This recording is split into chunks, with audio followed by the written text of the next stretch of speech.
Good morning, Nigeria. Welcome to Daybreak, reaching you live from our studios here in the nation's capital city, Abuja. I am Zainab Bala. Unfortunately, today it seems I'll be riding the show alone as my colleague Ayuba is out scavenging for fuel. It's been crazy, it's been hectic, and we can all attest to that. Well, today on the program, we'll be talking ASU's decision to go on a 1-month warning strike, and they said this is following the federal government's inability to meet up to its agreement reached back in December 2020. I would also be looking at private sector alliance voting 100 billion to support government's fight against insurgency and other issues on the program this morning. As usual, we'll be taking a look at our dailies on Daybreak and also today in history. But before that, let's take a look at the news highlights. Now we begin with Governor of Oyo State, Seyi Makinde, has approved the appointment of Senator Lekan Balogun as the 42nd Olubadan of Ibadan land. This is contained in a statement issued by the Chief Press Secretary to the Governor, Taiwo Odisa. The statement said the approval followed the recommendation by the Olubadan in Council and wished the newly confirmed Olubadan a peaceful and eventful reign.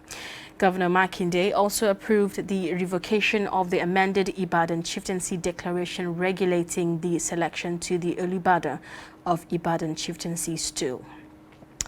And Academic Staff Union of Universities has declared a 1-month warning strike to press home their demands from the federal government. The National Executive Council of ASU had voted in support of the strike in a meeting that lasted till Monday morning. President of ASU, Emmanuel Osodeke, announced the resolution of the union while addressing journalists in Lagos on Monday, noting that the nationwide strike followed the federal government's inability to implement previous agreements. The union, which embarked on a 9-month strike that halted university education in 2020, had lamented the failure of the federal government to fulfill some of the agreements they had reached to suspend the industrial action. And in other news, Vice President Yemi Osinbajo is in Monrovia, Liberia, to represent President Muhammadu Buhari at the formal launch of the year-long commemoration of the country's bicentennial anniversary. According to Senior Special Assistant to the Vice President of Media and Publicity, Laole Akande, Professor Osinbajo joins other leaders across Africa and beyond to grace the event held at the Samuel K. Doe Stadium in Monrovia. Liberia was founded in 1822 when freed blacks began relocating to West Africa from the United States. On July 26, 1847, the country proclaimed its independence and became the Republic of Liberia. Well, that's it for news highlights. Now let's take a look at the historical events that happened on the 15th of February.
Quite a number of interesting events that happened on this day in history. Now we have Deputy Business Editor, Daily Trust, Sunday Michael, here with us in the studio, who is going to be reviewing the papers this morning, shortly after this time out. But in a situation where you find that a look at the not necessarily tribal or regional. I have said that.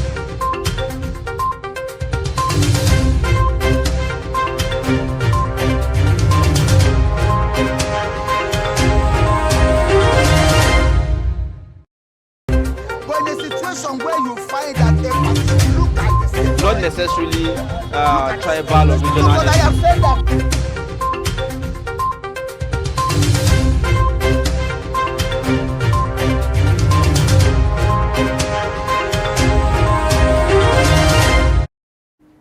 All right, welcome back. If you are just joining us, this is Daybreak on Trust Television. And now let's take a look at some of the stories making headway on our dailies this morning. We'll begin with the Daily Trust newspaper. The lead story there states cocaine scandal heads to roll as NDLEA remands Kyari others. And the riders white top brass worked to suppress case. Anti-drug law officers also involved. This is according to the police. Embattled DCP can be tried immediately. This is according to lawyers.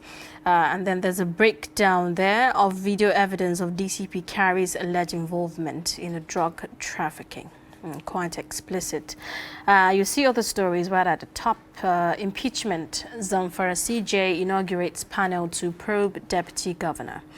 And on page 20 on the Daily Trust newspaper, EU announces 390 billion naira digital economy package for Nigeria. 2021, cholera killed over 3,000 in 33 states, Abuja, and this is according to the federal government. And just below the pictorial showing Kyari's alleged involvement in drug trafficking, you see on page 24, students blast ASU.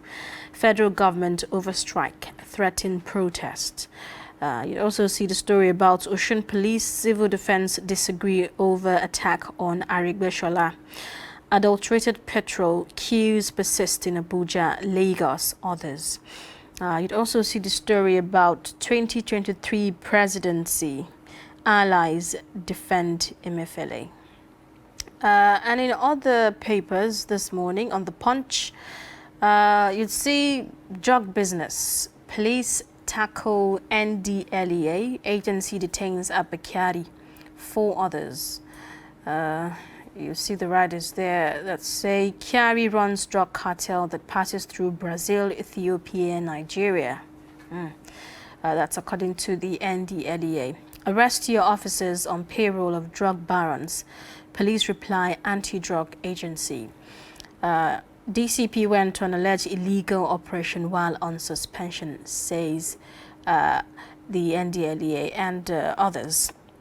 And you see other stories. Federal government gross debt to grow by 92%, hits 136 trillion naira in 2026, says the IMF. ASU begins 4-week rollover strike. Governments oppose action in state universities. You'd see on page 11 on the Punch, PDP governors accuse federal government of insincerity, duplicity in dirty field saga. After 42-day vacancy, Makinde names Lekan Balogun 42nd Olubadan. And just below a pictorial there that shows army officers during their practical promotion examination at the 22nd Armored Brigade, Sobi Cantonment in Ilorin on Monday. UN carpets federal government as Nigeria records over 3,000 cholera deaths in 425 local government areas. Lagos robbers shoot businesswoman. Hospital demands police report. Victim dies. And on page 8, Fayemi dodges questions on 2023 presidential bid, says prayers ongoing. Very interesting story there. You find other stories on The Nation this morning. A lot of papers are leading with a story about Abba Kyari for extradition to U.S. after NDLEA probe. ASU grounds varsities for 4 weeks. Excitement over new Olubadan. These are some of the major stories on The Nation. And The Guardian this morning, Super Cup Super Scandal. NDLEA releases shocking details of Kyari's drug deals. And you find other stories on The Guardian. Soludo denies requesting applications for political appointments. Arigbeshola rattled in Osogbo as suspected hoodlums attack convoy. ASU ruffles jam, Pantami as it fires 4-week warning shot. And then there's a pictorial there of Abba Kyari, Usman Al-Ghali Baba and Muhammad Buba Marwa. Why Buhari failed to contain terrorists by Wazir Katsina. And on page 2 on The Guardian, regulator mum over fuel scarcity as NNPC relocates team to Lagos. Now let's take a look at these stories on our dailies this morning. And as I've earlier told you, we have Deputy Business Editor Sunday Michael with us in the studio this morning. Good morning, Aisha. It's a pleasure to be here. Okay, first, before we go into the major, story making the rounds this morning, how did you get here? Was it easy for you? It wasn't easy at all. I think I basically had to stay back in the office yesterday, get a hotel close, because I know what I had in my tank could possibly not take me to my house and bring me back. I mean, you can see that with Ilya struggling to get in here today. I'm sure after this program we have to also go and take our cues. If not, we may probably not be able to go home today. So it's a pathetic development. We spoke about this over a week ago, and we're still where we are. One of the writers today, as I was going through the papers, described it aptly when he said, a nation of adulterated fuel and adulterated stories. I think yes, I think that's that's the narrative. Adulterated fuel and adulterated stories. Now, this story that's everywhere. We seem distracted, by seeing this. The story of Abba Kyari's, drug saga. Many would say he didn't see that coming. It wasn't just him. People who had expressed sympathies about the person of Abba Kyari were really taken aback. I know in several platforms, including those of my alma mater, it was a heated debate. Some wanting to even believe against the evidences that were displayed that he's been set up. Because at a point in this country, Abba Kyari became what many Nigerians hoped for. Other than the whole status of a celebrity policeman, he busted high-profile crimes. And this is a country that is in dire need of role models in every sphere of our national life. So he came through as one. I mean, to the extent that even the House of Representatives at the time gave him a standing ovation for what appeared like a seeming public admission of the fact that he has been doing something that had come to the notice of everybody. And then the hush puppy saga came in, wearing very clear there were no evidences, and it felt like some persons, desperately trying to bring him down. And then this one came out yesterday, and everything happened so fast. Before some people even woke up to the story, he was already on the net of the NDLEA, from declaring him wanted to getting the police to act, to arresting him, to taking him. It was way too fast. It has left a lot of people disappointed. On the one hand. On the other hand, I think it is also kudos to our institutions that they have structures in place that can fish out, this kind of sleaze within his system, so that it doesn't, appear like every crime you see in the country happens only by other people. Most of this high-profile crime you see gets the collaboration of people from the agencies of government. And what this whole mess has revealed is that there is so much going on that needs to be cleaned, really. Right, that just like the police is saying here that some anti-drug law officers are also involved. When the police responded yesterday, it then began to look like trading blames, essentially. But if you read the initial statements of the NDLEA, you would recognize that they had attempted to invite Abba Kyari since for over 5 days, since February 10th. And there was no how they would have extended that invitation to him without putting its mother organization, the Nigerian Police, on notice.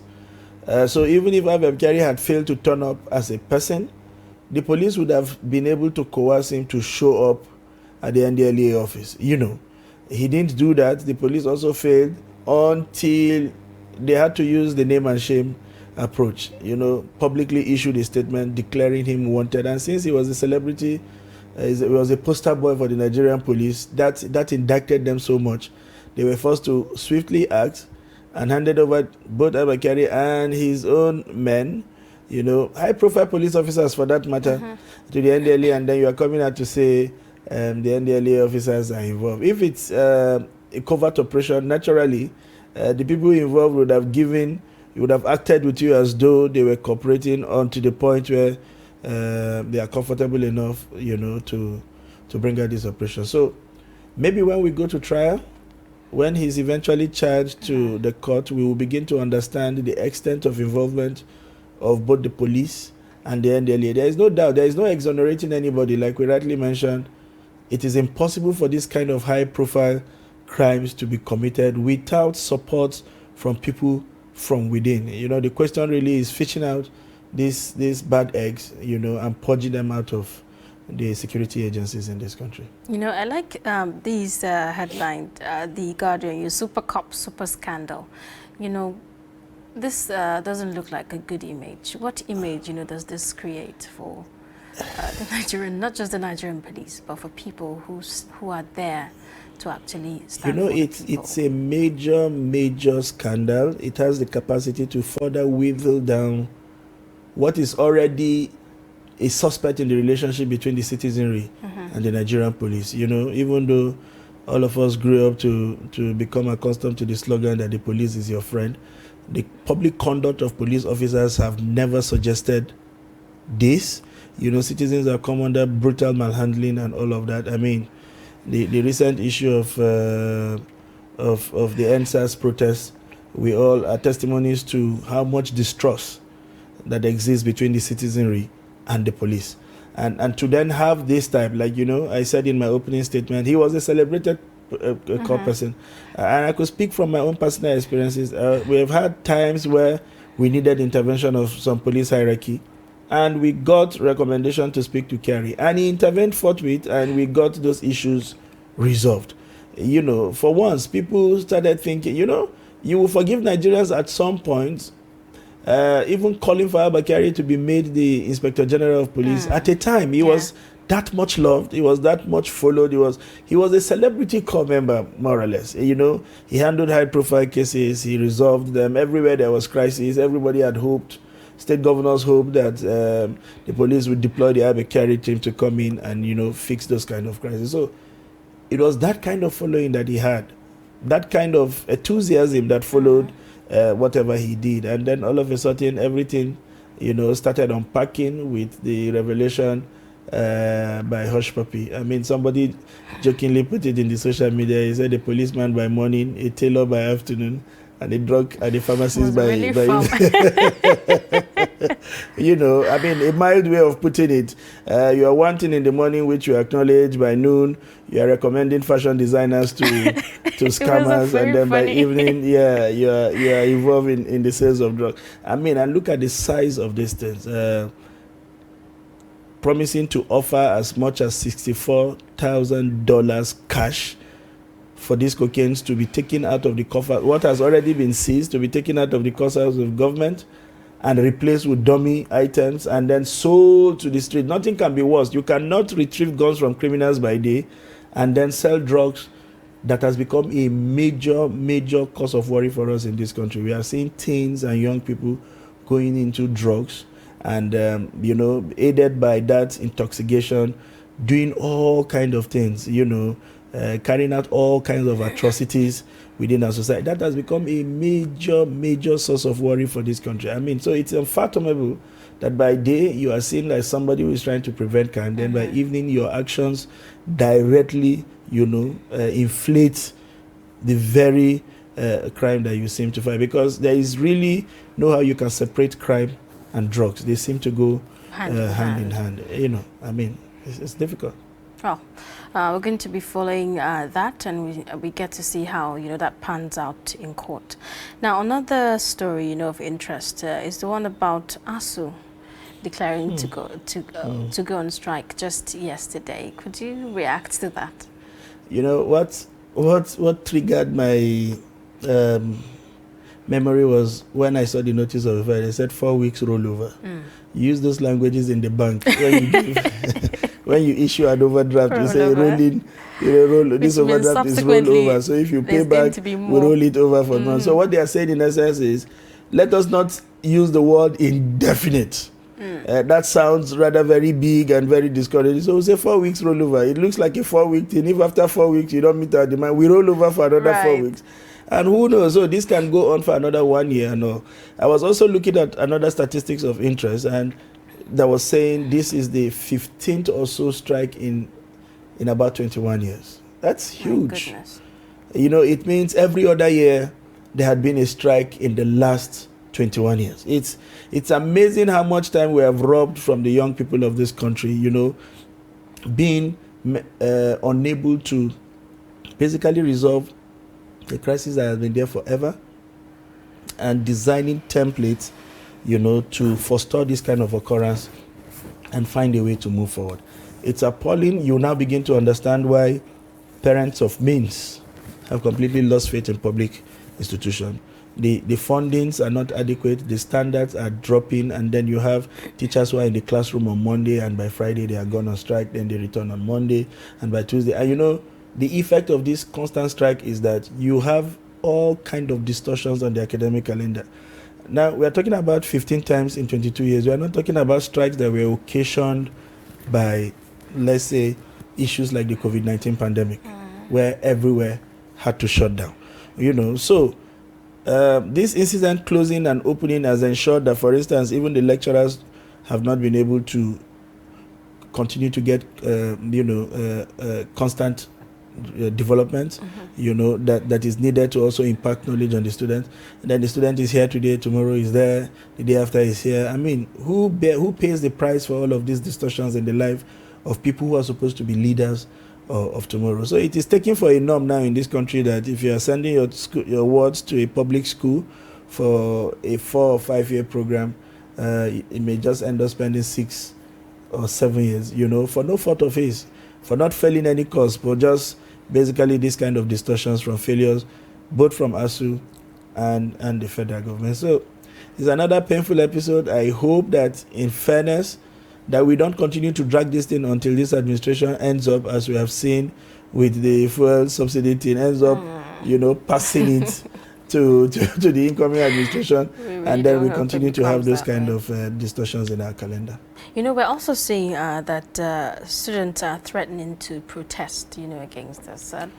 There are stakeholders in this country, to be fair, and the only language they probably have, now to communicate their displeasure is to probably hit the street and make the government understand they don't like what is happening. The student bodies in their own comments blamed both parties. Government for failure to keep to its own part of the agreement, to the lecturers for not exploiting any other instrument rather than, it's beginning to look like they enjoy the whole act of going for strike, and they look forward to any opportunity to jump on those trails. So that's what the students are saying. Can you blame them? Some of them have been there forever. They have a life to live. They need to get done with these things and then move on to other phases of their life, rather than have issues like this perpetually keep them in the walls of the schools. Well, we're going to take a look at some more stories quickly after this time out. Do stay. This is Trust TV, documenting the Nigerian story.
All right, welcome back. If you are just joining us, this is Daybreak on Trust Television. Finally, my co-pilot is around. Are you back? Well, I thought I would just sneak in, silently, but Zainab just threw the bomb. Well, it's really, really sad what is going on in this country. The hurdles, the difficulties that people have to go through to get fuel into their cars. It's almost like everywhere is shut down, literally, because if you are passing and you count the number of cars that have broken down for one reason or the other, either maybe for fuel, a lack of fuel, or maybe the car is now developing faults because of the kind of fuel that we are having, these days. So it's really terrible. It's terrible. After spending hours in the filling station, sometimes you don't even get the fuel. Or maybe even if you do, maybe very little quantity that may not even serve you. And black marketers are, cashing in, 10 liters, I think somebody told me was 7,000 naira, 10 liters of fuel. Yes. I mean, I won't be surprised if it sells at even 10,000 naira at this point. No, it shouldn't be that bad. Honestly, because it's really bad. The desperation out there is crazy. Well, we do hope, the situation turns out better. We still have Sunday Michael here with us, Deputy Business Editor, Daily Trust. And earlier, before we went on that short break, we were talking about ASU. And yesterday, still, ASU was rubbling Pantami, saying he was not qualified to be a professor and all of that. Could you comment on that? It appears the Pantami scandal will not also go away. I think it was one meeting that addressed a number of issues before it. We are aware of how the process leading to his professorship came under serious questioning. The question was that in his last job, he was merely a senior lecturer. You are supposed to progress from that to several other levels, including a reader, before you are then made an associate, especially given that he is not being in the academic cycle or going back to the same place to provide any kind of scholarship and all of that. So they claim they have investigated these issues, and I think ASU have also threatened to sanction the VC of the university that offered this professorship, and have asked its member across all universities to stop addressing the minister as a professor. But what is left to be seen is whether the Ministry of Communications would also follow the directive to stop addressing the minister as a professor. But they have continued to insist that he went through due processes and he was rightly appointed. But it would be really nice for once in this country if we could address this thing, not necessarily because of Pantami, but because of future occurrence. Let us not get to the point where things that used to be the hallmark of integrity and honor for people who deserve it become something that becomes available for just anybody because somehow they find themselves in public office and they can use their positions to demand for someone. You remember at some point it was chieftaincy territory. The moment you get chieftaincy territory everywhere for every government appointee, until I think a certain government became uncomfortable with it, and that narrative died down. Then at another point, it became an honorary doctorate degree for just about anybody in power. Universities were dishing them out as a way of getting extra fundings from public office holder. After a while, I think that also went down a bit, and now we are seeing the professorship scandal rocking public universities. I hope, in fairness to everyone, that this issue is properly addressed and put to bed once and for all. But does ASU, as an association, have the right to withdraw professorship? No, it's not within their purview. It's within the institution's purview. But ASU draw its membership from lecturers within these institutions. And they are a pressure group. They are trying to say, we are lecturers in this system. We know what we go through by laying down procedures and standards to attain a professorship position. It shouldn't be something you then begin to dish out to people serving in government simply because they've been appointed ministers. That you should keep to those templates so that we don't abuse it, so that somebody else doesn't come and look at people because they are friends of his and just simply it will abuse the process. It will begin to see our system riddle with half-baked professors everywhere. And I think they have a point in driving home that argument. Whether or not Futo would do anything to reverse that position, or even Pantami, in other climes where there is a measure of integrity, even the person who is conferred with this position will say, since this has become so much an instrument of what would I call it, confusion or even argument, I would rather drop the title until I meet up with certain things, or a public institution puts my qualifications through proper scrutiny and then decides to re-award. But we will not see it here. We enjoy this kind of things, and we will continue to move on with it. So I don't think what they have done is out of place entirely. Well, I mean, the question that everyone will keep asking is just for how long, really? Yeah. If you look at the frequency with which this has continued to, surface, just for how long are we going to have to deal with this? Because students are getting tired of this. Government is getting tired of this. I'm sure even the ASU themselves are getting tired of this. But is there just any other way to express their, grievances other than embarking on strikes? That would be difficult to respond. We have a government over the years that have exhibited absolute lack of integrity. There's nothing that's as bad as showing up on the negotiation table and agreeing to a deal and then coming back to say we cannot implement it. So the question really is, what kind of people did you send to the negotiation table? What would be a proper negotiation table is one that has the Minister of Finance, who has an overview of how much comes into our coffers and goes out realistically as a country, and who can tell you, you see this thing, we can't meet it, because these are the reality. At this point, there is really nothing to hide. It's our country. I mean, if you put the figures on the table and you begin to ask the ASU guys, if we give you ABC, we may not be able to fund EFD. Do we meet all your demand 100% and leave the hospitals unattended to with drugs? Do we meet your demand and we are unable to fund basic primary education? Do we, you need to come straight. These guys are professors, they are PhD holders, they teach the theories in classroom, they are not duns. And again, this goes back to the issues of funding for tertiary institutions. A lot of arguments have been made, about how can our tertiary institutions be able to be self-sufficient in terms of, funding for themselves. And also, I'm curious about what the private, organizations can do in respect to this. I mean, just a few days ago, we saw how about 100 billion naira was raised by alliance of private sectors, and so to basically to focus on the issue of insecurity in the country. Yeah. So, is there any chance that we could be able to, do something around that as well when it comes to the tertiary education?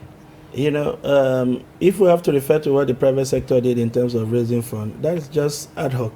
It's not something that is sustainable. But what is even more sustainable is an arrangement we have in place already, the Education Tax Fund, which is the major source of funding for agencies like TED Fund and UBEC.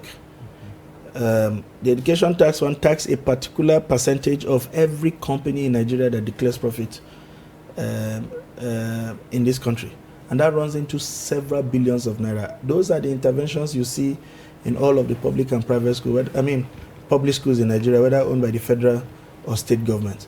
As a matter of fact, both the federal and the state government have completely hands off the provision of infrastructures in university. They've left it to TED Fund. Whatever TED Fund cannot provide, waits there for another TED Fund intervention. That's all that is happening. It's very rare for you to find both state and federal governments doing anything sensitive, other than most times when they create a new university, they say, okay, we are giving you 10 billion naira as take-off grant. But in that sense, TED Fund, I would say the private organizations through TED Fund have made their own contributions. Yeah. But still that looks like it's not enough. So maybe we should now look at other ways to get more companies now remitting to TETFund, maybe something. Well, like that. that would be flogging a dead horse. These same companies have to pay some kind of security levies. They get the TETFund deductions. They get several kind of, and it doesn't remove from their 30% or more corporate tax on the company. So, in fairness, it's like, you know, flogging a willing horse. They are doing so much already. The government has to wake up to its responsibility. Maybe, as you are rightly meant, open up, you know, come up with incentives that would bait new companies, that would make already the existing ones, you know, expand capacity so that what they give you becomes more, because it's statutorily defined a certain percentage of their books. And so if the companies do so well, you get so much more.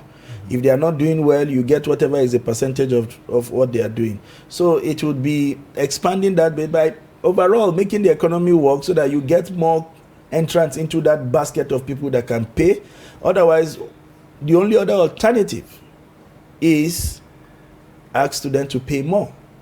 Already we are seeing fees in some public universities competing with fees in private university, and that in itself, you know, it can become a factor for people not to aspire to tertiary education. So it's a fine and delicate balance. For other schools, they are becoming innovative around it by tapping into their alumni you know, reservoirs, especially for schools that have been there for decades, where they've had people rise to positions of governors, of ministers, you know, and all kinds of things. They are now tapping into those sources to say, hey, you became what you are because you got some quality education from this place. Can you give back? I know at the time, ABU had over 10 governors in Nigeria, and they were able to put resources together, and they renovated quite a number of the hostels that we are seeing, and did a whole lot in those institutions. But again, that is drawing from the public funds of some states to do something for their alma mater. So it's a complex web that has to be retaught, and it is the failure of, you know, coming up with something concrete and permanent that keeps seeing this argument. At the forefront of this particular one is not even just about university infrastructure, it's about the remuneration of professors. They are saying in 13 years, they've not gotten a rise. In that 13 years, the dollar has gone from only God knows where it was to whatever it is now. And so their purchasing power has really dipped. Which means that the initial, you know, amount that was, you know, agreed upon itself may not even be enough, even if federal government was to if you reach an agreement everything. and for 13 years you cannot implement it, the agreement becomes stale. As in, you are at that point where you even if you had implemented, you are at the point where you need to renegotiate those agreements. And part of the problem they have with the government is, from the original agreement of the year 2000, I recall, in my heydays in the university, the agreements are structured such that they will tell themselves that what we have negotiated is not finite. We will make do with this, and we are supposed to return to the negotiation table in another 4 years to review whatever we have in line with current realities. And then you are gone 13 years or so not implemented. Even if you do, it still falls short of what the reality is, you know, because the metrics have changed quite a lot. The exchange rate, for instance, if you take a look at it, is on another level compared to completely like 10 years ago. Completely on another level, you know. So all of these realities, you know, are forcing these guys to say, I mean, we live in a country where a counselor earns better than a professor. How do you explain that? Again, I'll still, you know, go back to the issue of how can we make the universities self-sufficient? Are there avenues that we are not taking advantage of, you know, in our tertiary institutions that universities can actually generate funds from? Absolutely. I first mentioned the alumni part. Now, you must be willing to give credible value to students to want to look back and say, because I'm successful and this was a major part of my success story, we could, you know, pull ourselves together and give back to university by intervening in areas where we can supplement what public fundings are doing. That is one. There is an apparent disconnect between the universities and the private sector, or even the public sector, in terms of research outputs and innovations in these industries. The way we see them abroad, most of the things you see that the companies drive are largely innovations coming from the university system. You know, the students come up with an idea, they register it as patent, you know, to themselves, and develop the idea to a prototype, you know, that is tested by all the government agencies, and they approach these people and say, oh, we have something that can make these your operations better. You know, these guys jointly look at it, and if it's something that is going to add value, they buy off that patent from both the student, because the patent is co-owned by the school and the student. This could be bought off at very huge sums, you know, or some kind of arrangement that then allows the injection of funds to support even more research and development, whilst raising some extra money to do several other things in the university. And the companies taking up that innovation to improve capacity, improve their output, pay more taxes, that helps this university to get even more funding. But can't we do that here?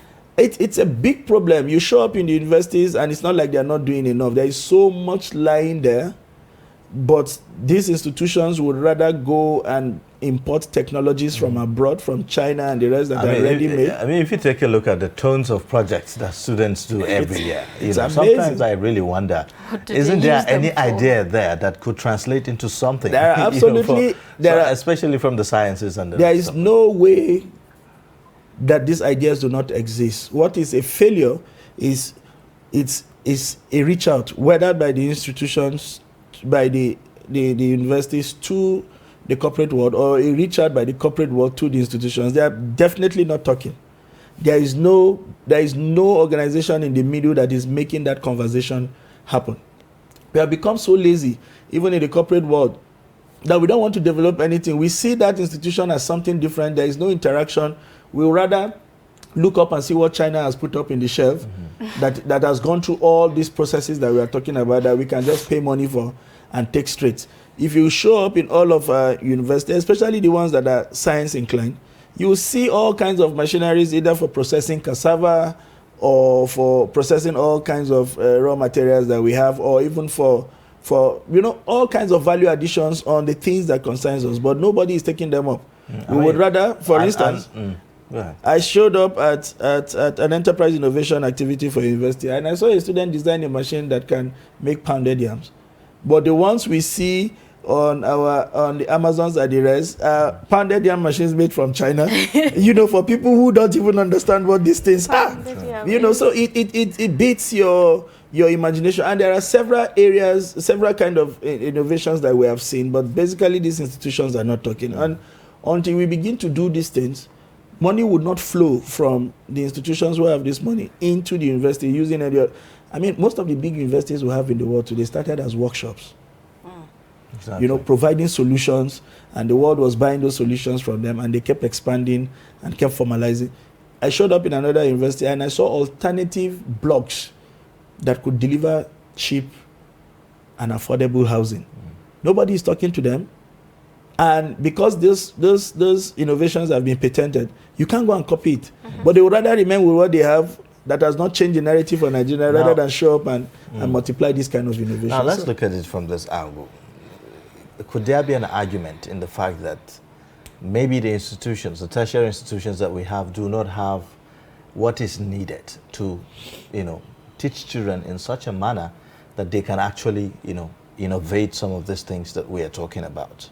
Or is it just merely the Nigerian behavior of always wanting the foreign, you know, thing, you know, rather than, you know, locally sourced?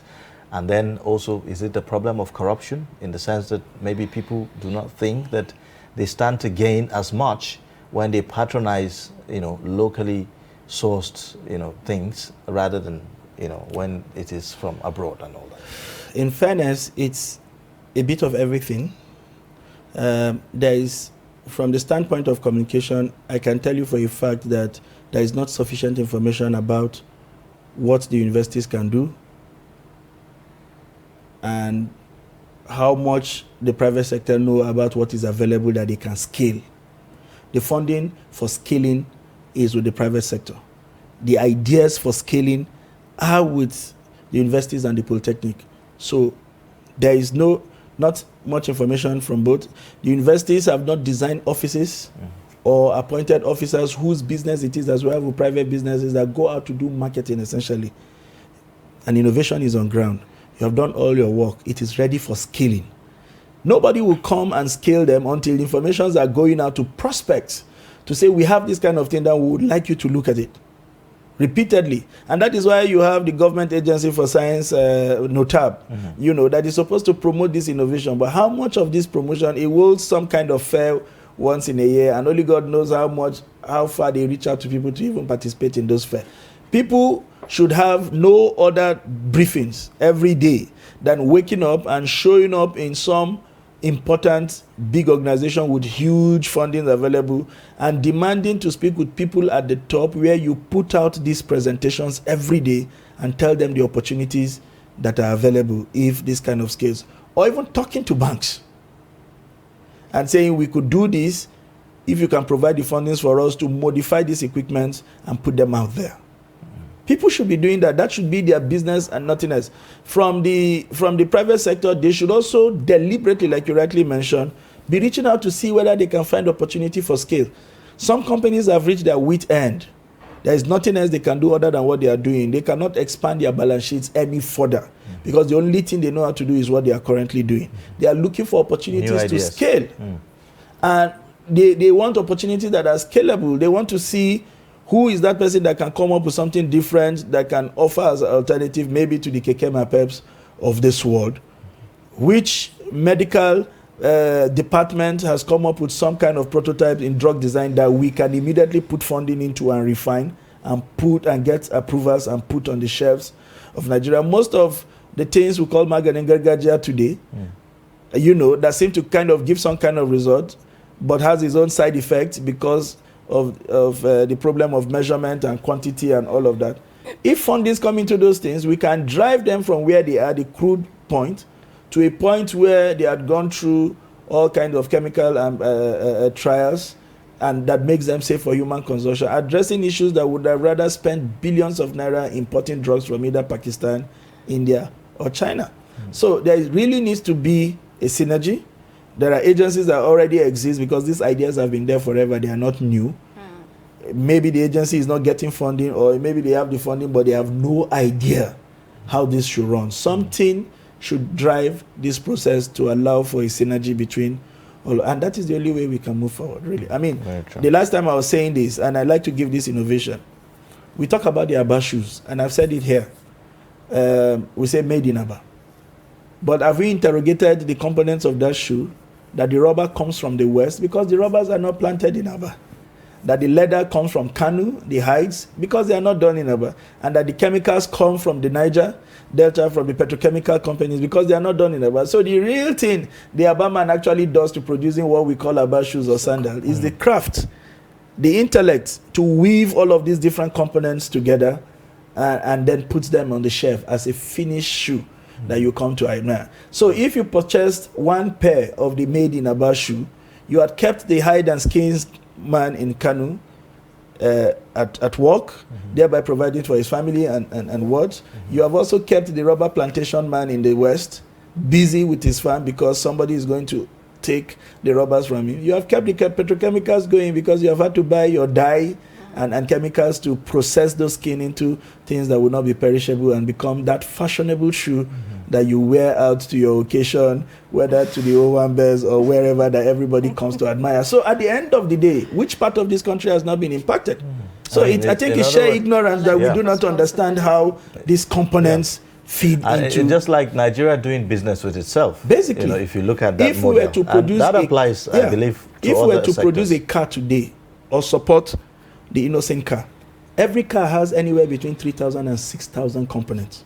So it's not just about the metal and rubber. The rubber, the bumper comes from the rubber plantation. The glass comes from that glass company in Kanu. The electronics come from one electronic. The acids, the battery are something else. The brake pads are components that somebody can just sit down and it does nothing other than the brake pads.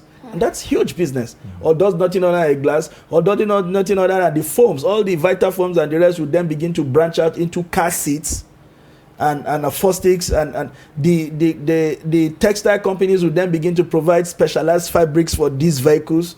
So can you see the opportunity for everybody? We are not talking about petrochemicals producing the paint for spraying, and then spare parts will continue to roll in and out. So at the end of the day, you buy the Innocent car, or you buy from Proforce in Abeokuta, or you are buying from Peugeot in Kaduna, you are really not just patronizing one part of the country. You are patronizing a product that has input from about 3,000 suppliers.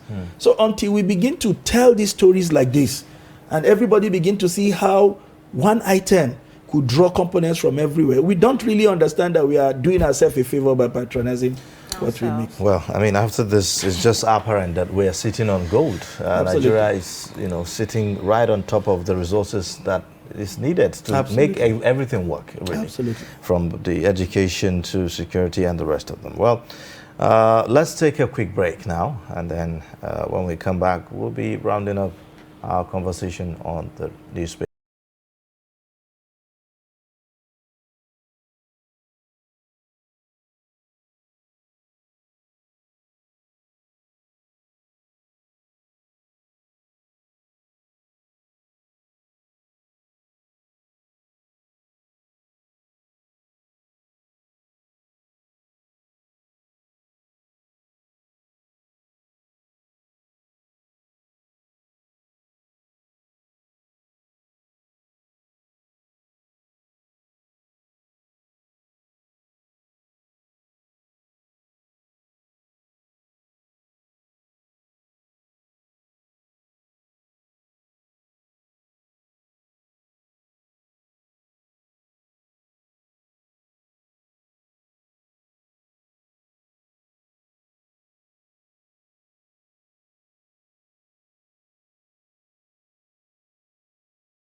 All right, thank you for staying with us. This is Daybreak, reaching you live from the nation's capital in Abuja. Now, we have Sunday Michael, Deputy Business Editor, Daily Trust, in the studio, giving us perspectives on the stories on the front pages of our newspapers this morning. But now, before we go, quickly, let me get your thought on this story about, the governor of the central bank, Godwin Emefiele. We have understand now that there are some support groups, rooting for him to contest for the presidency in 2023, and they are even defending, that move. We are seeing that on the front page of Daily Trust newspaper. The details of that is actually on page 6, of the paper. So, when we hear certain names, in our politics in Nigeria, is not what we are used to hearing. Technocrats coming to full-blown politics is sounding always strange. So why are we reacting in such a manner, in your opinion? I think you have said it all. We are not used to technocrats throwing themselves in the ring. In this case, maybe not exactly him throwing himself, but Nigerians rooting for this kind of persons. And in fairness, as a person, I think I am happy because we need to get to a point where people would come out whose credentials we can evaluate. Mm-hmm. I mean, we can basically interrogate. Let us not debase the presidency to the level where only politicians begin to look at it as if it is their birthright. To the extent that they even tell you are not a politician, and what exactly does it even take to be a politician? Exactly. As far as the word itself, politician in Nigeria, even some connotes, it has a negative connotation. Yes, absolutely. Some do not even want to be identified or associated because with what it means is you must have the capacity to play people, to say something in the morning and change it that afternoon, or to say something and then deny it by evening if it elicits public outcry. That for them is the idea of a politician. But it's completely different from what we see in the other part of the world. There are people whose words are their bonds that come out to say, I am going into this because I want to deliver ABC. And if at any point it becomes obvious that I'm unable to deliver what I have promised, I'll step aside. I mean, I'll give you a typical example. In the UK, the last prime minister pushed heavily for the UK to remain in the EU. And people from other parties say, no, we need to pull out of the EU and go our separate ways. And it was a massive argument to the point that they went for a referendum, and those in support of the UK pulling out of the EU emerged victorious. And the Prime Minister said, hey, I vigorously campaigned against this route that we wanted to follow. I do not think I'm the best person to lead this country along this path. Maybe somebody who pushed for this argument and understand what they wanted to achieve would be more fitting. And he stepped aside. We don't have those kind of integrity in our system. The ability to coin people, it's our own definition of politicians. Yes. So you even hear people say, well, he's a smart politician. Because he has meaning that he's not. Absolutely, that is what it means. What an irony, really. And so that's, we are thinking of somebody like this. It's even good because it would then, more than any time else, begin to bring all that he has done that is in the public domain into even greater scrutiny. You want to be the president. What have you done? In your capacity in the previous role that you have played that would suggest that you have the skills, the tenacity, and all of that to lead this country.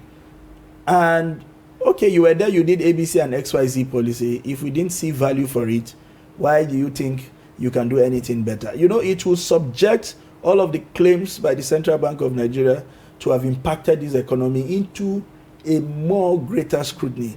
And we can begin to interrogate the figures, because if you can't count, then you can't claim. Not this wide claim that some politicians make and say, I have this, I can do this, and then when we look at them beyond the statements, we can't find anything on ground too.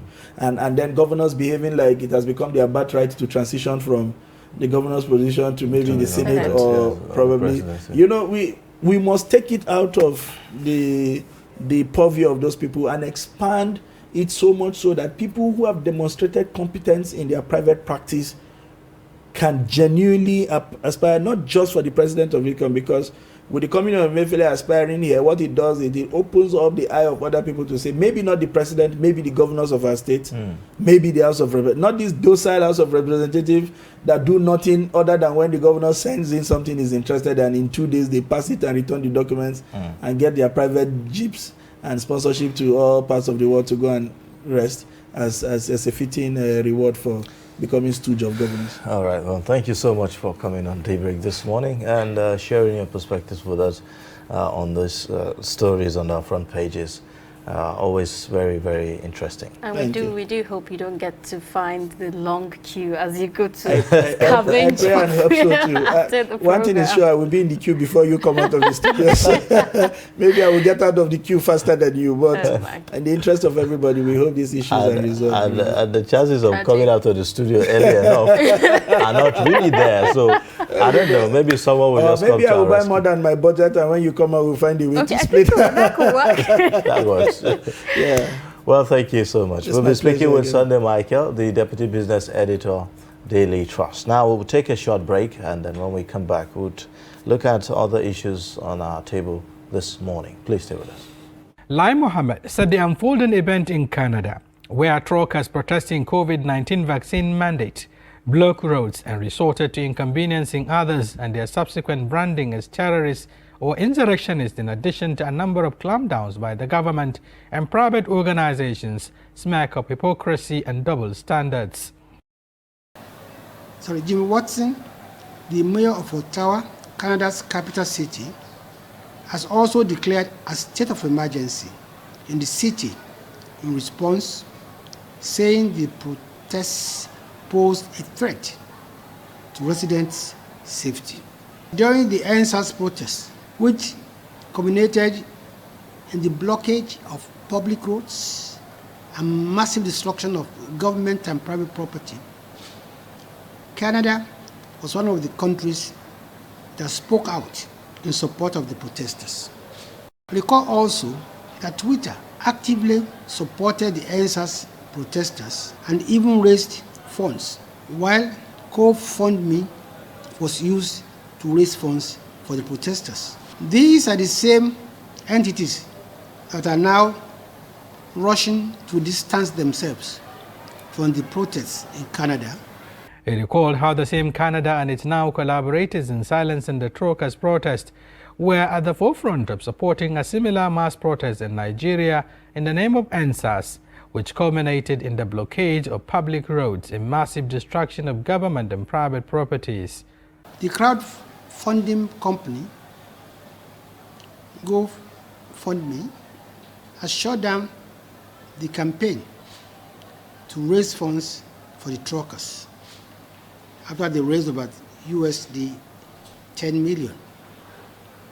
Twitter has suspended the truckers' account, while the Ontario government has frozen access to millions of dollars donated through online fundraising platform. He said though Nigerian government is not in any way gloating over the unfortunate development in Canada, it is however calling attention of the global community to the double standard involved in the way protesters deemed to be violent are perceived in Nigeria and in the West. Lai Mohammed insists that the Nigerian government did the right thing in handling the NSAS uprising as well as effort to regulate the social media, as no country will fold its arm and allow wanton destruction under the guise of protest or unbridled freedoms. Shapir Suleiman, Trust TV News, Abuja.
All right, thank you for staying with us. This is Daybreak, reaching you live from the nation's capital. Now, a coalition of private sector players with support from the Central Bank of Nigeria has raised 100 billion naira to support the security agencies in the fight against insecurity in Nigeria.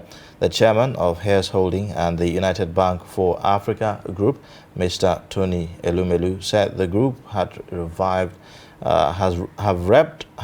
up its interventions in other sectors and would now intervene in providing security hardware to the security agencies in the country. Now, joining us in the studio to talk about this is Stephen Okori. He's a security consultant, and he'll be talking to us about the impact of this move on our fight against insecurity. Good morning and welcome to Daybreak. Good morning. Thank you for inviting me.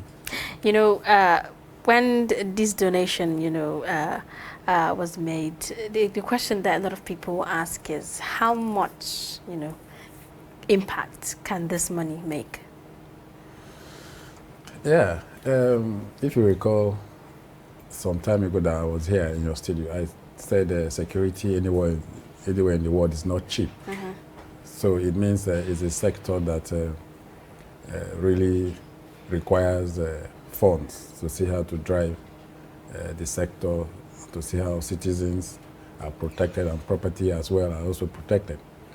So when I got that information about the private sector donating 100 billion into for security in the country, I saw it as a very thoughtful idea for them to see how to come together and put such amount of money together to see how to donate to the country. But I think it goes beyond that.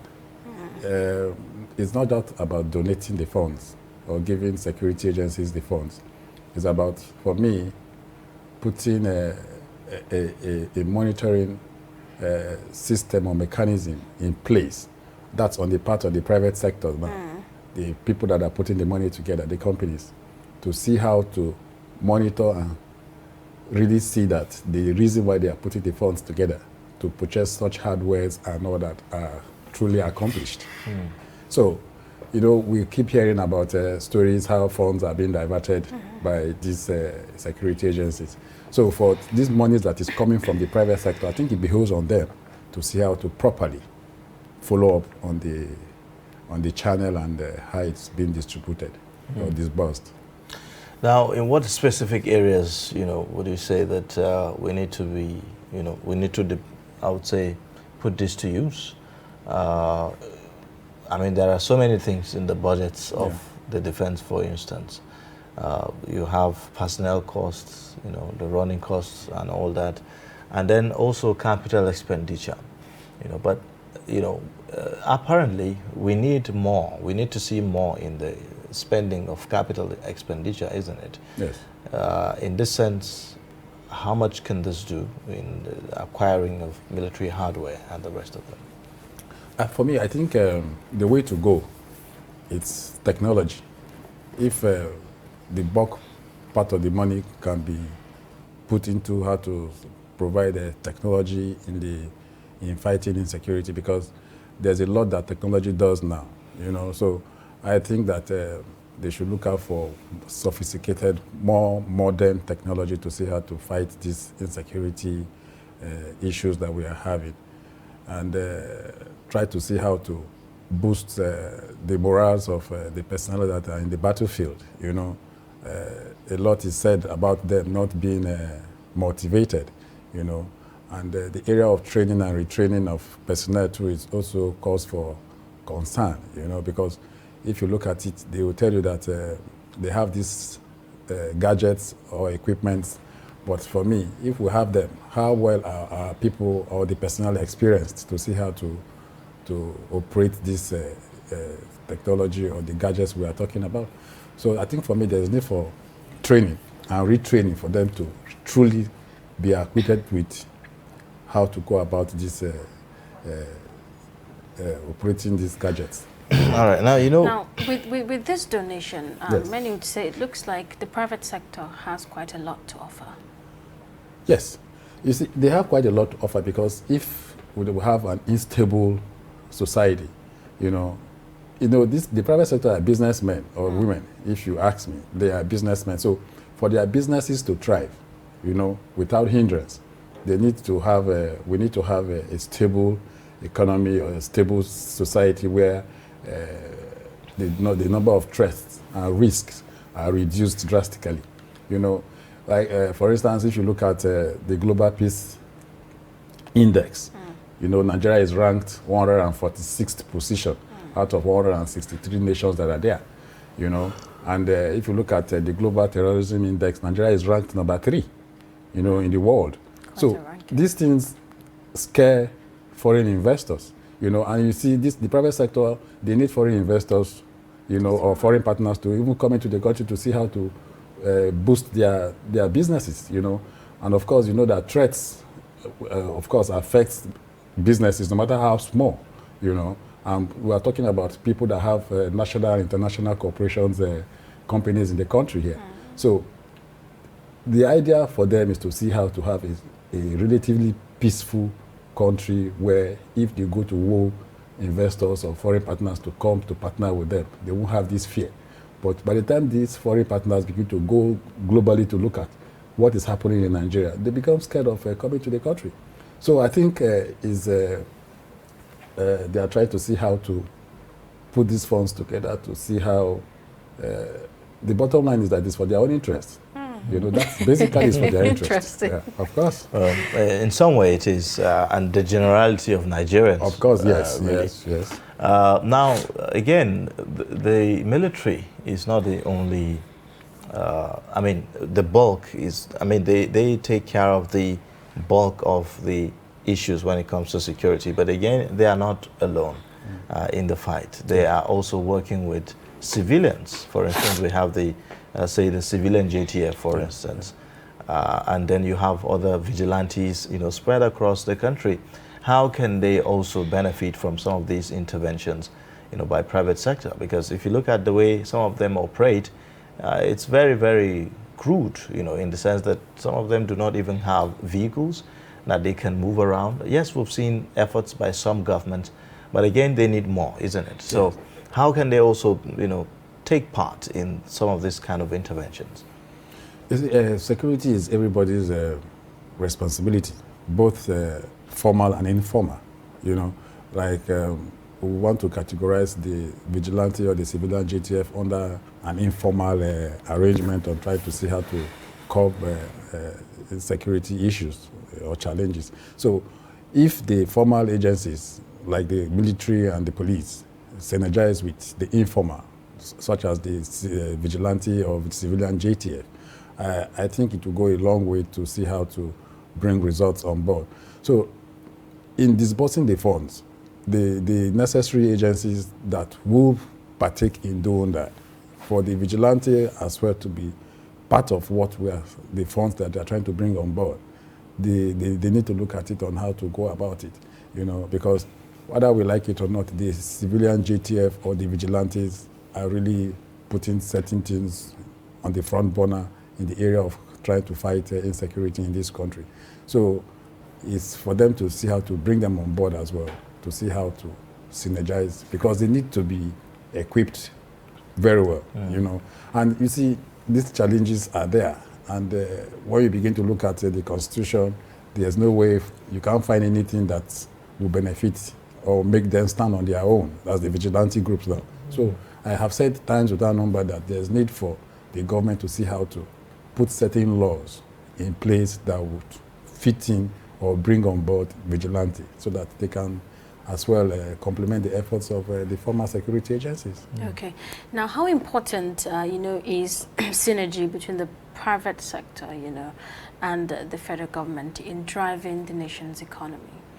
You see, when it has to do with the economy or security, the private sector is naturally a key player in terms of trying to see how to boost the economy and security. You agree with me that there's a linkage between the economy and security. Right. If we have a stable economy, if the economy is thriving, of course you agree with me that there will be less insecurity challenges, And if security is doing what they are supposed to do, as in, if they are performing optimally, of course, the economy will boom, you know, and there will be opportunities for job creations and employments and all that. So the two, economy and security, are symbiotic, you know, in nature, because the two must work together for us to have a stable economy. And anywhere in the world, economy, as it concerns a country, has to do with trying to see how to balance a system where crime is reduced, you know, and it takes the collaboration and cooperation of the private sector with the federal government to see how to achieve that. So from your introduction, you discovered that even during the COVID era or period, the same private sector supported the federal government by bringing some funds to support intervention for citizens of the country. But the question is how far and where did those funds go? Again, you know, one tend to think about, you know, how, you know, individuals can also make contributions. Now, yes, this is, you know, alliance for private sector alliance. Yes. But there are some well-meaning Nigerians, individuals, who really look forward to the end of insecurity in the country, and perhaps as, you know, willing to make contributions, you know, towards this fight against insecurity. They are not big companies, they are not big names, you know, but they have their widow's mites that they want to contribute, you know, to this. Do we have a channel? Do we have like a system that can enable, you know, this group of people make their own contributions? I think what you have said is a very lofty idea. I don't think I have any idea where information where private people go to donate to the government to see how to fight these insecurity challenges we are talking about. If there's none, I think there's need for the government to see how to bring such an idea or policy on board for people to come and see how to put in one or two of their widow's mites to see how to curb or combat these challenges we are talking about. So it's not a bad idea at all. And if there's nothing like that, I don't think I have any idea, apart from the private sector trying to put certain funds together, you know, in the area of corporate social responsibility to see how to do what they are trying to do. So if individuals with that as individuals that want to go into such, I don't think there's anything wrong with that. It's a way of contributing for the development and the security of our country. Now, if you look at this, you know, politically and then economically as well. Yeah. I mean, they say that mostly when you give, you're expected to get something in return. Yeah. It's almost natural instinct. Yes. You know, and in most cases we hear the concept about, you know, the piper dictates the tune and all of that.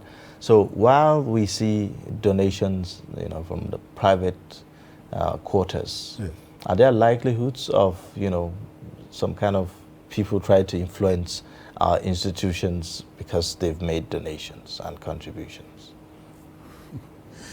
In the area of security, I don't think it will augur well if they donate and they want to come and try and see how to detect what happens within the security sector or circle. They have donated, yes. The only thing I think that they can ask for is that the amount, these funds that they are bringing on board should be judiciously used for the purpose why they are bringing it. It's not for them to come and begin to detect how it should happen or how it should go, you know. So I think that it's for them to sit, the panel from the private sector should sit with the government panel. Okay, this is what we think are the issues. So these funds we are trying to bring on board, if we take the major part of it into buying or putting them into technology, you know, to fight these challenges, we think that we can achieve results with that. So it's a discussion, you know. So it's for them to see that the monies are used properly, you know, but not coming to detect what the head of the army or the navy or the air force should do. You know, I think they don't have their powers. You know. All right. Okay. Well, just thinking aloud.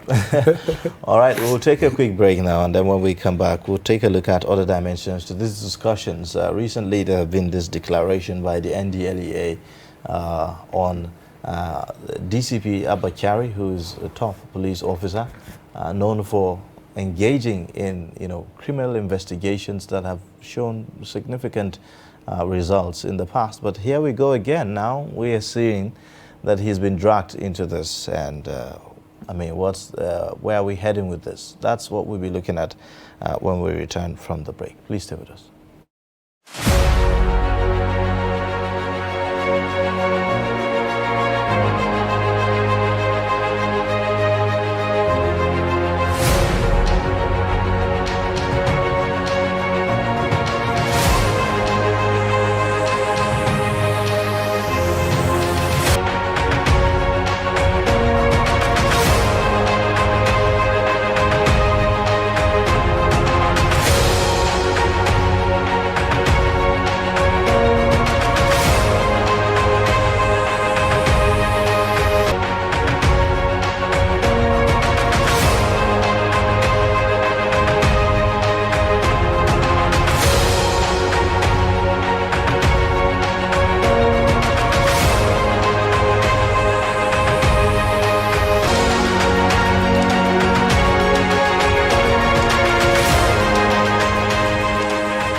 Hello and welcome to Trust TV News Updates. I'm Zainab Bala.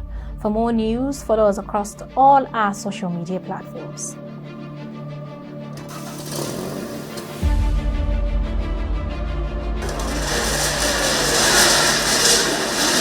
The nightmare that most of these Pape residents have dreaded for many years is finally happening. The place is a skeleton of itself, a place that was once busy with patients trooping in and out. I'm standing right now. I'm standing on top of the Maloney Hill in the ancient city of Kefi.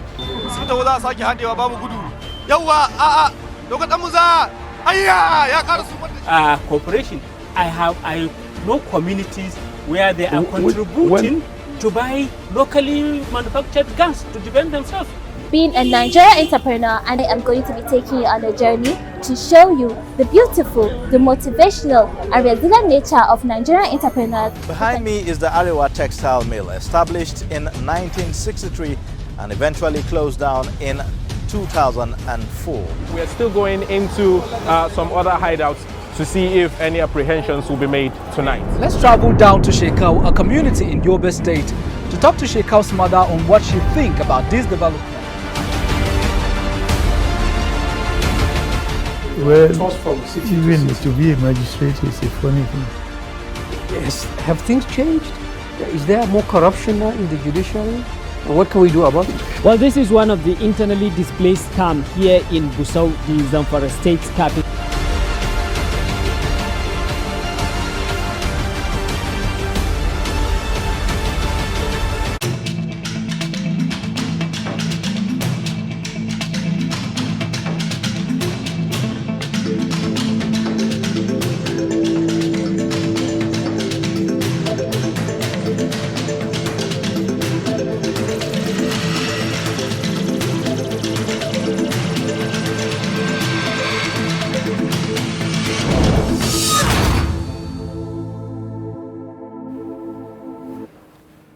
All right, thank you for staying. You're watching Daybreak, reaching you live from the nation's capital. We still have in the studio Stephen Okore, a security consultant, giving us perspectives on recent happenings around security in Nigeria. Now, there's this shocking story also that is, literally everywhere on our papers this morning about the DCP Abba Kyari. I mean, this was a man who has been held in high esteem, you know, not just by Nigerians, but even government. I mean, honors, you know, conferred on him by lawmakers, you know, by government and all of that. And then boom, this is what we see. I mean, a lot of questions really for me that, you know, need some answers. What does this say about the system that we run in terms of, you know, due diligence when it comes to investigation? I want to start by saying that when I saw the breaking news yesterday about the DCP, the suspended DCP Abba Kyari, his involvement in a drug-related issue, I want to say I was perturbed. I was disappointed, you know, looking at a man that has risen to the level where he got a presidential medal for courage in 2016. A man that the National Assembly, specifically the House of Reps, called him and honored him, you know, for protecting lives of citizens of this country. And such a man is involved in what we saw yesterday on TV. And even in the video that is trending. I'm going to dwell on the issues I saw and I read, you know. He's been arrested and handed over to the NDLEA. We'll wait for the defense that he wants to put on board. But for me, it has tarnished the national image of the National Police of Nigeria, because it has given the FBI a justification for the investigation that they carried out during the Hush Puppy issue and the revelations that they brought on board for the public to see. So now, I think it's a very terrible situation where senior police officers that are supposed to see how to enforce laws and order in this country, arrest criminals and do all that. And are the ones they are now? They are the ones involved in what we are talking about. So it takes us to the point where we begin to ask if there is hope. You know, I mean, I really want to say many would agree that he did see this coming, because that video actually looks very, very recent. Yes. If you look at the video very well, you see that the date on it, and even the date and the time, something past 5 p.m., either on the 25th or 26th of January, you see it. Even with the face masks and all that, you know that the video is very recent, you know. And if you look at it, you see that the NDLEA officer's image was censored, you know. But because he is directly involved, and they said he's a principal actor, they don't censor his own face, if you look at it. You understand? So they are trying to let the world know that this is the man that they are talking about, and he's truly him.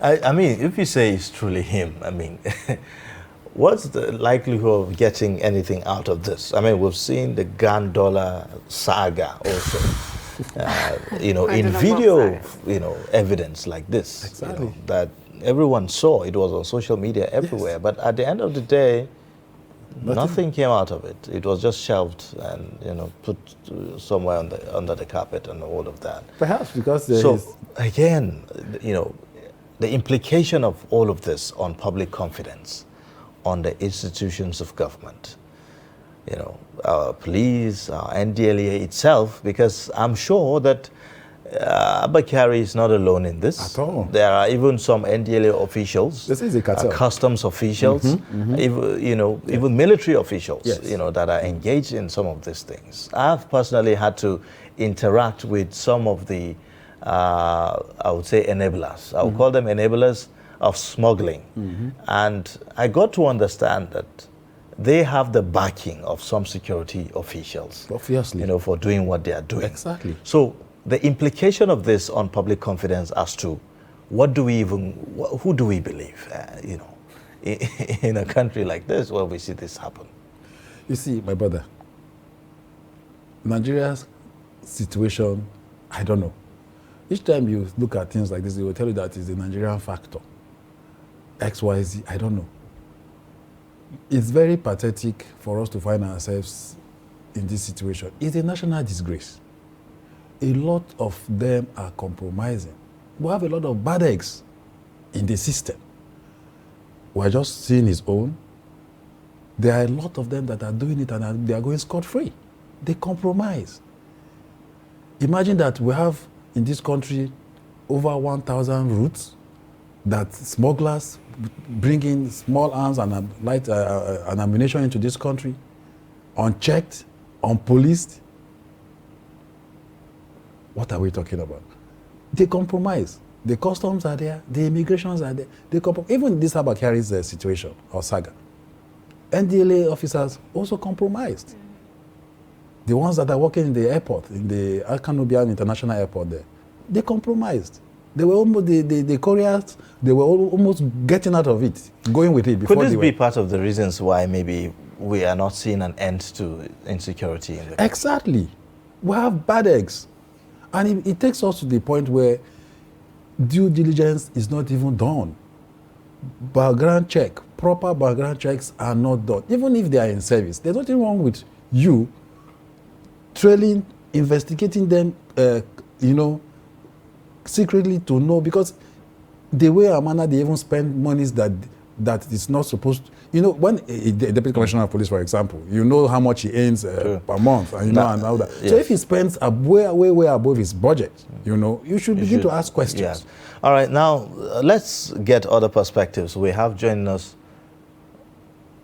Okay, well, we are anticipating former police commissioner in the FCT, Mr. Lawrence Alobi, to join us virtually. Before, while we wait, you know, for that to happen, let's just continue on your thoughts. So, they should look at it. If they are spending way above their budget, you know, but do we do that? Rather, we even celebrate them when they spend above their budget or their means of earnings, you know. So, these are the issues. We don't check, and a lot of them compromise. And if you look at also the network of you know, friends that you know Abba Kyari has been identified with. Yes. For instance, I mean, Obi Kubana is one of them. Yes. And Hush Puppy is one of the people that he's been identified with. And one wonders, I mean, is it part of the maybe strategy, you know, as a detective, you know, to mingle so that you can identify, you know, some of the criminals, or merely it's just, you know, it tells a lot about, you know, the person that you are really in the real sense? I think that those people that he mingles with are just his friends, because there's no information in respect to the reason why he's friends with them, you know. Perhaps as certain things are unveiling now, maybe as time goes on, certain things will still come out for us to see or know why he's friends with such people, you know. But when you bring the likes of Obi Kubana's matter on board, people begin to say he's a business person and all that. But you see, what we do behind, we don't know. A lot of us don't know what they do behind, you know. You see somebody that is 40 years old, is already a multi-billionaire. You know, Obi Kubana have been actually linked with drug trafficking, you know, and all of that. I think that's why you're asking this question. Yes, he was invited. He was invited. Even the EFCC invited him some time ago, you know. So, my brother, if you don't want the oil in the kitchen to stain your shirt or your whatever, you don't go close to the kitchen. You understand? So when certain revelations are coming up like this, you are being invited by EFCC, you are being invited by NDLA, then there's something somewhere. Because we have over 200 million Nigerians. So why are they not inviting me? Why are they not inviting you? It means that you are going close to the kitchen. And the oil is going to and the oil is trying to, yeah. So that's it. Yes. So why are they not inviting other Nigerians? Then it means they are doing something that is fishy, you know. So for me, I want to commend the NDLA under the leadership of General Buba Marwa, because the moment he came on board, I felt something was going to change about NDLA, because I was following his incidents and his activities at the NDLA, and I see tremendous seizures of drugs in cash and exhibits and all that. Yes, and you know, the arrest of Abba Kyari also brings to bear another, class of suspects. So I would say people involved with drug dealing in Nigeria. Yeah. It appears that we have some very high-profile people, of course, in this drug business. Obviously. And some of them, they go away with it. And some are now being apprehended and all of that. So how much more can we do to be able to, trace some of these persons? Because in most cases you find that it's a cartel, and it's often very difficult to even identify the real people involved, because there's a whole chain that, you connect to this, you catch this, and then this person tells you, no, it's this, and all that and all that, I want to believe that the way the current leadership of the NDLA is going, they will get to some of these people we are talking about. I don't think Abba Kyari is doing that on his own. Perhaps he's doing it on behalf of a strong drug person somewhere, that has pushed him to go for whatever he's doing at the moment, So the way I strongly believe that there will be more revelations from this investigation that NDLA is trying to carry out with the likes of Abba Kyari and his other team members that they have arrested, because the information got to him that XYZ number of cocaine is somewhere, let us take out this and do. So I believe that there will be more revelations to that, in that regard. Okay. So as time goes on, there won't be scapegoats anywhere, because the way I'm looking at General Marwa, whoever is involved in this, must be brought to book. And for me, it's important that they publish names of people that are involved in this thing, so that Nigerians will know, no matter how highly placed you are. Because we have a lot of bad Nigerians. I'm sorry to say, but we have a lot of bad Nigerians. Okay. Already you agree with me that the Nigerian police is already struggling because it has image problem. Of course. And with this revelation, it looks like it's going to take a very, very long time, to bring back that image that the police has. Nigerian police, just the way you said, they have image problem. A bad one for that. And also they don't have this trust between the Nigerian police and the citizens. There's a deficit in it, So they are trying to see how to bring back their image in a good light and try to build that trust between them and the citizens of this country. But where are they now in all of this? Well, they have gone back to ground zero, if you ask me, because it takes a whole lot for the citizens of this country to trust a Nigerian police. If you are an informant and you take an information to the Nigerian police, tomorrow the person that you have gone to tell the Nigerian police about will get to know that it was you that came to tell them. So there's this trust deficit between the citizens and the police. Why? It's because of the bad eggs that they have in the police. Now, if you take a look at some of these transactions, there's a common denominator, the use of dollars. Hard currency in some of these transactions. How can banks help with investigations, so that we can also see where those dollars are going, in the fight in the fight against corruption and even drug dealing, and the rest of them? Because I recall the gun dollar case as well. So, just on the side, maybe there are other ways we should begin to look at this hard currency thing. It looks like it's a currency that has been used, for very, very high-profile criminal, engagements. For me, it will be difficult to trace such move if you want to begin to look at it, except if you go to obtain the dollars from the central bank, for instance, then they can be marked. With that, it can be traced. But one will have this, what do you call them now? This change people, you can go there and obtain the dollars.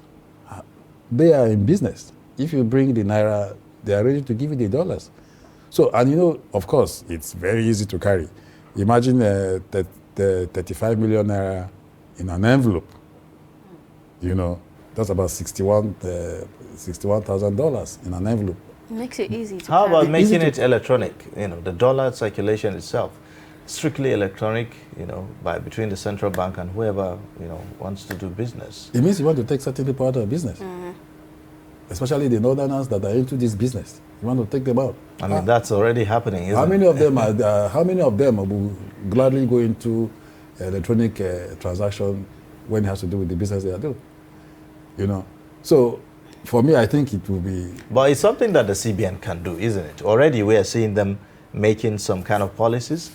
First, it end the issuance of dollars to BDCs, and now to banks. They've ended that too. So maybe it's a matter of just policy by central bank.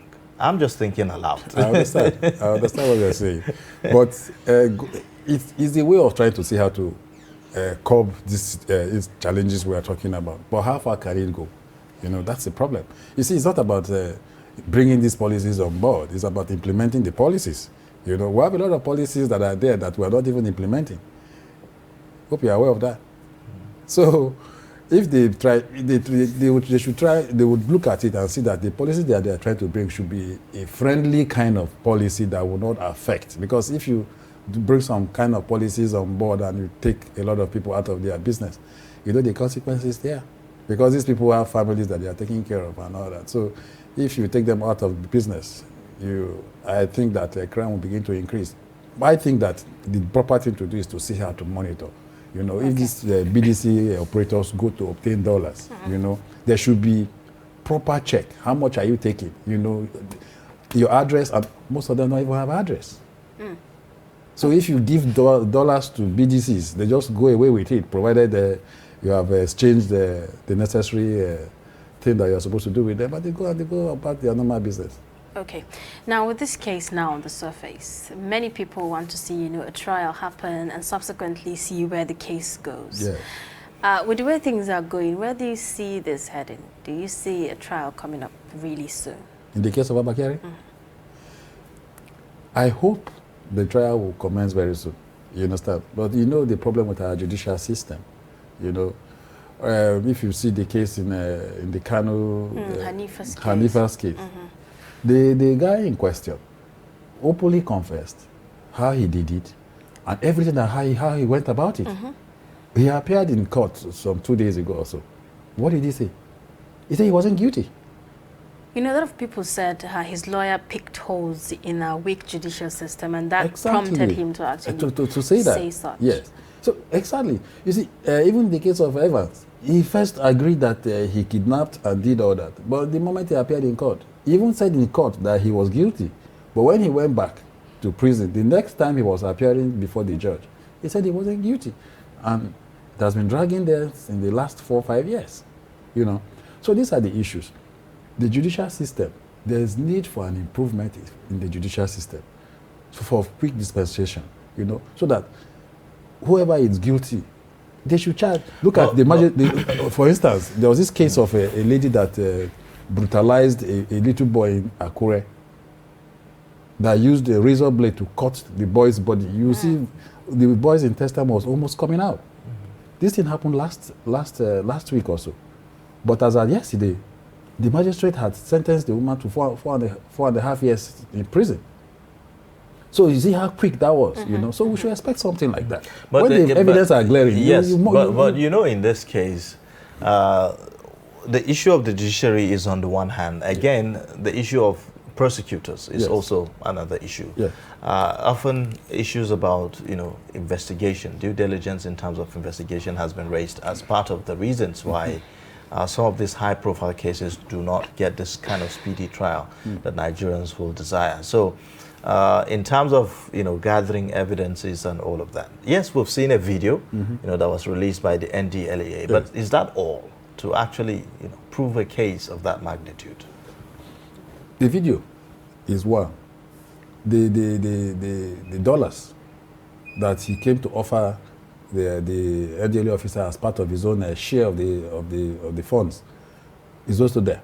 I don't think the NDLA will want to divulge evidence more than just that of the video. You know, there should be other evidence that will be on ground for them to show when he's answering questions, you know, and all that. So I think with what we have seen and from the press release from the NDLA, I think the evidence are overwhelming. Because, you know, this is it's of concern to me because we've had similar cases in the past. Yes. Where we will now hear that, no, the video was doctored, you know, it's not, it's photoshopped. It's not authentic, it's, you know, it's been tampered with, this and that and that and that. We've had all those kind of, you know, stories before. So I'm just curious about, are we sure that we are not about to hear that kind of story as well? Let us look at what is happening in this very matter, you know. Let us see how it goes. Because for us that are sitting here, we have seen overwhelming evidence based on what the NDLA have released. If they did not have these facts, I don't think the spokesperson would have come out to begin to lay huge allegations against a police officer, though on suspension, of his involvement in a drug. You know what they said? They alleged that he belongs to a drug cartel that operates from Brazil, Ethiopia to Nigeria. You know, the link, you know. So that allegation is not small. So for them to come out to begin to say that, it means that they have overwhelming evidence to prove in court that the man is actually involved in what they are saying. And you know, one thing of interest to me was the timing at which the pronouncement was made and the time he was picked up. It was quite very, very fast, you know. Yes. He wasn't on the road. From my findings, he wasn't on the road. Just that when they extended an invitation to him, based on what the spokesperson of the NDLA said, that they extended an invitation to him on Friday, the 10th, you know, and he refused to come out. He refused to honor the invitation.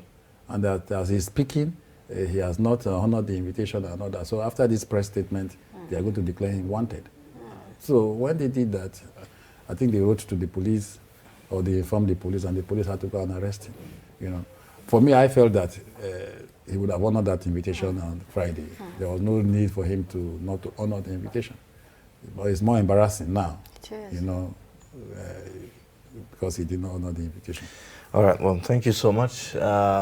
It's been very interesting, really, having this discussion. A lot of eyes, you know, on this situation, and we do hope that turns out the way we are hoping to see. Truly. Thank you again for coming on Daybreak this morning and sharing your perspectives with us. Well, we've been speaking with Stephen Okori. He's a security consultant and giving us perspectives on these recent happenings. Well, that will come to the end of Daybreak for today. Join us again tomorrow for another time on the program. You can always catch up on our social media and subscribe to our YouTube channel. I think very soon we're going to do a giveaway for those who are following us on social media. That would be very, very interesting, you know. And also, we look forward to getting your feedbacks, you know, on our social media space. You can drop a comment there so that we can see and also pick it up. Well, thank you for watching. I am Ibelia. And I'm Zainab Bala. Have a lovely day.